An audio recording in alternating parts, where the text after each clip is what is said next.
আজকে আমরা সকলে কোম্পানির একসাথে খাবো। খাবার রেডি করছেন প্রধান বাবুর্চির রাহাত ভাই। খাবার বসানো হয়ে গেছে অলরেডি। মুরগির মাংস কালার দেখে মনে হচ্ছে খুবই মজাদার হবে। অন্যদিকে গরুর মাংস রান্না করছেন সুমন ভাই। চারদিকে সকলে ব্যস্ত রান্না বান্নায়।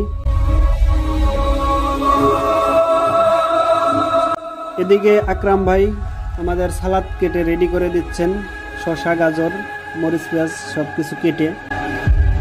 সোহেল ভাই অপেক্ষায় আছেন কখন খাবেন, পেটে ক্ষুধা নিয়ে বসে আছেন কাঙ্গালের মতো। খাবার রান্না শেষ, এখন আমরা সকলে অপেক্ষায় আছি। খাবার সুন্দরভাবে বন্টন করে দিচ্ছেন আমাদের রাহাত ভাই। সকলে বসে গেছে অলরেডি খাওয়ার জন্য। আমরা খাচ্ছি একসাথে, খুবই ভালো লাগছে আমাদের।